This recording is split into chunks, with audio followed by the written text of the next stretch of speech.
सच में क्या आपको भी लगता है ये बिल्कुल सही समय है यमुना एक्सप्रेसवे पे प्रॉपर्टी लेने के लिए? दोस्तों, अगर आप वास्तव में सोचते हैं कि यमुना एक्सप्रेसवे पे ये सही समय है प्रॉपर्टी लेने का, तो ये निर्णय मैं आपके ऊपर छोड़ता हूँ। इस वीडियो को देखने के बाद आप अपने जो भी एक विवेचना है, जो भी आपका एक लॉजिकल मस्तिष्क है, उसके हिसाब से आप सोच सकते हैं कि ये क्या वास्तव में सही समय है। मैं इस पर अपना कोई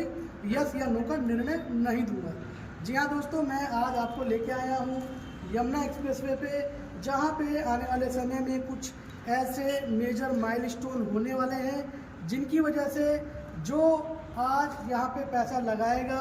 खासकर मैं उन प्रॉपर्टीज़ की बात करूँगा जो कहीं ना कहीं सेफ होंगी, सिक्योर होंगी और आपके जो खून पसीने की कमाई है वो कहीं ना कहीं ऐसी जगह इन्वेस्टमेंट होगी जिनमें आपको short term, mid term and long term में आपको जो आप अपने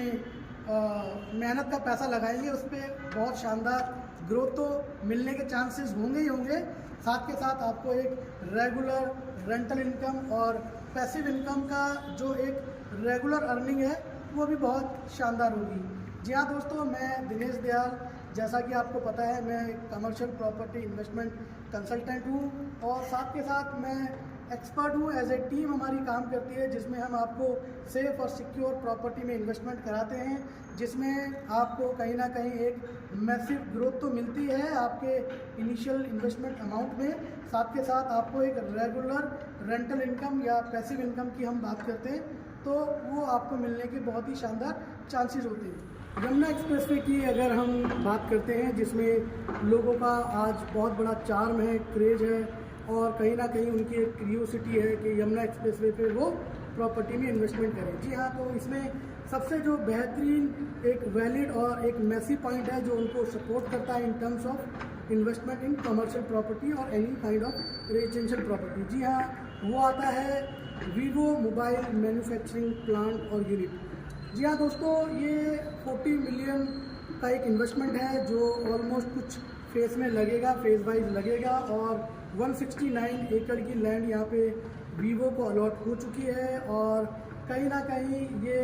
5000 लोगों का एक एम्प्लॉयमेंट जनरेट करेगा, लोगों को रोज़गार देगा। तो उसकी वजह से जब लोग यहाँ रोज़गार लेने के लिए आएंगे, उस विंडो में आएंगे, तो जैसा कि आपको पता है जहाँ जहाँ पे रोज़गार होते हैं वहाँ पे प्रॉपर्टी की वैल्यू बढ़ना तो लाजमी है और वहाँ पे कहीं ना कहीं जो रेंटल वैल्यू है, जो एक हैंडसम आरओआई है और एक मैं यील्ड की बात करता हूँ तो वो बहुत ही शानदार रूप में मिलती है और कहीं ना कहीं जो उनका एक इनिशियल इन्वेस्टमेंट अमाउंट है इन प्रॉपर्टी इन्वेस्टमेंट वो भी बहुत रूप में खिलता है, फलता है। दोस्तों, अब मैं इसमें दूसरा एक मैसिव जो एक पॉइंट है वो ऐड ऑन करने की कोशिश करता हूँ। जी हाँ, काफ़ी ये न्यूज़ में हाईलाइट रहा और लोगों का एक जो क्रेज़ है, जो लोगों का एक रुझान है यमुना एक्सप्रेसवे पे, वो इन्वेस्टमेंट को लेकर बहुत ही तेज़ी से अग्रसर रहा। जी हाँ, मैं बात कर रहा हूँ पतंजलि के फूड प्रोसेस प्लांट की। जी हाँ, जो 430 एकड़ के अंदर है और वो उसकी जो लैंड है वो भी अलॉट हो चुकी है और कहीं ना कहीं ये 1400 करोड़ रुपए का, मतलब 1400 करोड़ रुपए का एक इन्वेस्टमेंट है, जिसकी वजह से यहाँ पे काफ़ी सैकड़ों में बात करूँ या हज़ारों में बात करूँ लोगों को रोज़गार मिलेगा और जिसकी वजह से लोगों की जो बाइंग कैपेसिटी है वो बहुत अच्छी होगी और जिसकी वजह से कहीं ना कहीं उनको भी एक पॉजिटिव माइंडसेट आता है कि वो प्रॉपर्टी में इन्वेस्टमेंट करें, या जिन लोगों ने यहाँ प्रॉपर्टी में इन्वेस्टमेंट किया होगा या जो कर चुके हैं उनको उन एम्प्लॉयमेंट की वजह से, जैसे कि मैंने वीवो की बात करी, अभी मैं पतंजलि फूड प्रोसेस प्लांट की बात कर रहा हूँ, तो उनको एक रेंटल वैल्यू, हैंडसम एक ROI in terms of the rental value वो मिलनी लाजमी है। जी तो दोस्तों, अब मैं अपने तीसरे वैलिड पॉइंट पे आता हूँ। जी हाँ, फिल्म सिटी जो कि 1000 एकड़ के अंदर बननी है और जो टोटल 7 फेज़ में बननी है। हर फेज़ का जो साइज़ है वो अप्रॉक्सीमेट 230 एकड़ है और ये जो फिल्म सिटी है कहीं ना कहीं एक सपोर्टिव एक टूल है, एक एंगल है in terms of the generating massive employment, रोज़गार, चाहे हम वहाँ पे फिल्म सिटी 1000 एकड़ की आप समझ सकते हैं कि एक यूज लैंड बैंक है जिस पे काइंड ऑफ स्टूडियोज बनेंगे, काइंड ऑफ प्रॉपर्टीज़ बनेंगी, कमर्शियल बनेंगी, रेजिडेंशियल बनेंगी। वहाँ पे चाहे कैमरामैन हो, चाहे प्रोड्यूसर हो, चाहे डायरेक्टर हो, उनकी एक पूरी टीम हो, उनकी यूनिट हो, और जो भी एक्टर्स होंगे, फिल्म स्टार्स होंगे, फिल्म एक्टर्स होंगे, थिएटर एक्टर्स होंगे, और जो भी हमारे फॉरेन ऑडियंस है, चाहे वो एक्टर्स की बात करें, वो भी यहाँ शूटिंग करने आएंगे। तो कहीं ना कहीं एक ट्रांसपोर्टेशन का एक बिजनेस की बात करें, एक होटल इंडस्ट्री के पनपने की बात करें, या हम खाने पीने के रेस्टोरेंट से लेके होटल की बात करें, तो ये कहीं ना कहीं बहुत तेज़ी से पनपेंगे, और जिनकी वजह से यहाँ पे कहीं ना कहीं रेंटल वैल्यू तो बहुत शानदार आएगी, जिसकी वजह से जो इन्वेस्टर हैं, जो आज पैसा अपने खून पसीने की कमाई एक प्रॉपर्टी में इन्वेस्टमेंट का प्लान कर रहे हैं, तो मेरा यकीन मानिए ये एक ऐसा इन्वेस्टमेंट होगा जिसकी वजह से उन्हें एक लॉन्ग टर्म में ग्रोथ तो मिलनी है, जो मैं इस वीडियो में कई बार बोल चुका हूँ। कहीं ना कहीं उनको एक पैसिव इनकम, रेंटल इनकम का भी एक सपोर्टिव टूल मिलेगा। बट साथ के साथ जो मैं एक वैलिड पॉइंट ऐड करना चाहता हूँ वो है अपने जो भी अपकमिंग जनरेशन है, फ्यूचर की जो जनरेशन है, जो उनके आने वाली बच्चे की बात करें, उनका जो फ्यूचर है वो भी सिक्योर होता है, और कहीं ना कहीं उनको भी एक ऐसे इनकम का सपोर्टिव टूल दिया जाता है जिसकी वजह से उनकी आने वाली जो जनरेशन है वो अपने पैरों पे खड़ी हो जाए, बैलेंस लेने रहे, जिसकी वजह से जो इन्वेस्टमेंट है आज का वो हर तरीके से उनको एक फाइनेंशियल सपोर्ट तो देगा और कहीं ना कहीं फाइनेंशियल फ्रीडम भी देगा। दोस्तों, अब मैं अपने चौथे वैलिड पॉइंट पे आता हूँ। किसी भी एरिया में अगर प्रॉपर्टी में इन्वेस्टमेंट किया जाता है तो उसकी जो ग्रोथ में सबसे पहला और मजबूत रोल रहता है वो रहता है उसका इंफ्रास्ट्रक्चर्स का और कनेक्टिविटी का। जी हाँ, मैं बात कर रहा हूँ यमुना एक्सप्रेसवे की। जी हाँ, जो परी चौक से स्टार्ट होता है और आगरा तक के लिए जाता है, और इसकी जो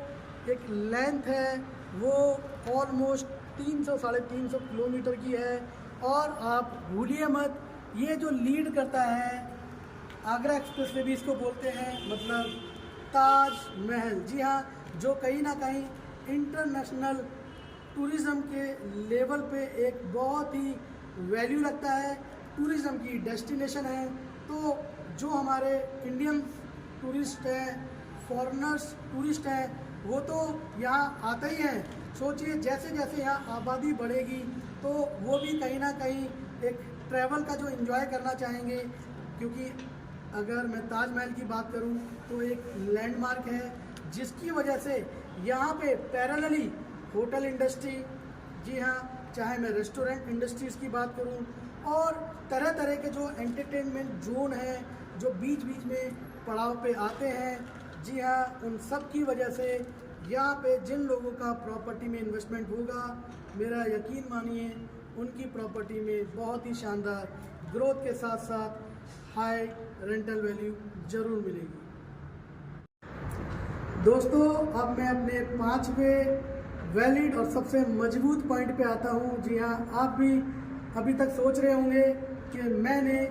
जेवर इंटरनेशनल एयरपोर्ट की बात क्यों नहीं कही। जी हाँ, this is the my dark horse, और ये कोई डार्क हॉर्स नहीं है, सबको पता है। जेवर इंटरनेशनल एयरपोर्ट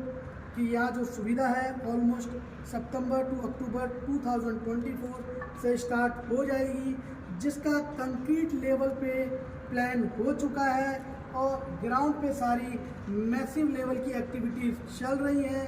तो दोस्तों, ये जो एयरपोर्ट है इंटरनेशनल एयरपोर्ट है, और जो यूपी के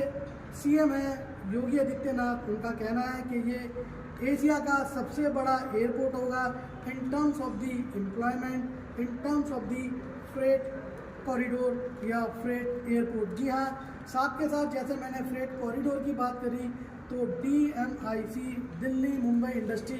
कॉरिडोर भी यहाँ बन चुका है, और ईस्टर्न पेरिफेरल की भी कनेक्टिविटी यहाँ पे ऑलरेडी है। तो जेवर इंटरनेशनल एयरपोर्ट, जी हाँ, ये सबसे बड़ा नाम है जिसकी वजह से यमुना एक्सप्रेसवे पे तरह तरह के जो भी इन्वेस्टमेंट्स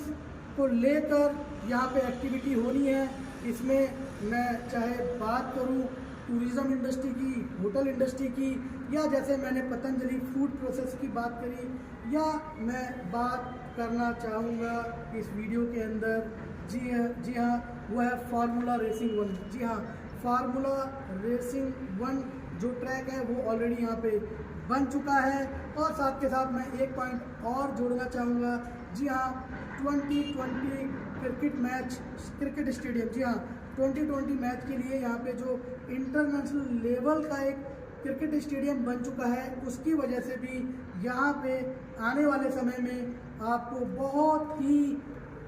मैसिव लेवल पे लॉन्ग टर्म में प्रॉपर्टी इन्वेस्टमेंट के इनिशियली अमाउंट पे बहुत ही शानदार ग्रोथ तो मिलेगी। और बार बार मैंने जोर दिया है अपनी इस वीडियो के अंदर कि आपको handsome massive regular rental income का जो यील्ड है, उसका जो ROI है, वो बहुत शानदार रहेगा। तो दोस्तों, मैं अगर इसको कंक्लूड करता हूँ अपनी इस वीडियो को, तो मैं स्टार्ट करूँगा वीवो का प्लांट, जी हाँ, वीवो मोबाइल की मैन्युफैक्चरिंग यूनिट, पतंजलि का फूड प्रोसेस प्लांट, जी हाँ, मैं उसके बाद बात करूँगा 1000 एकड़ की फिल्म सिटी, जी हाँ, उसके बाद मैं बात करना चाहूँगा जेवर इंटरनेशनल एयरपोर्ट की, उसके साथ साथ मैं क्लब करना चाहूँगा फार्मूला रेसिंग 1 ट्रैक की, उसके साथ मैं ऐड ऑन करना चाहूँगा जितनी भी यहाँ पे MNCs आनी है, जितने भी बड़ी यूनिट्स यहाँ लगनी है मैन्युफैक्चरिंग की, तो उसकी वजह से ये सही समय होगा या नहीं होगा, ये मैं आप लोगों के विवेचना पे छोड़ता हूँ, आप लोगों के एक सोचने समझने की शक्ति पे छोड़ता हूँ। बाकी तो यहाँ पे प्रॉपर्टी में जो इन्वेस्टमेंट की जो एक कंपटीशन की कहानी है, वो दिन पे दिन बढ़ रही है। और पैन इंडिया लेवल की बात करूँ, चाहे मैं अपने HNI क्लाइंट्स की बात करूँ, NRI क्लाइंट की बात करूँ, वो भी यहाँ पे एक बहुत ही सुनहरी विंडो देख रहे हैं। और काफ़ी लोगों ने यहाँ पे पिछले 6 साल में, 5 साल में और पिछले 2 से 3 सालों में बहुत ही अच्छे लेवल पे अपने सपनों की प्रॉपर्टी बनाई है। और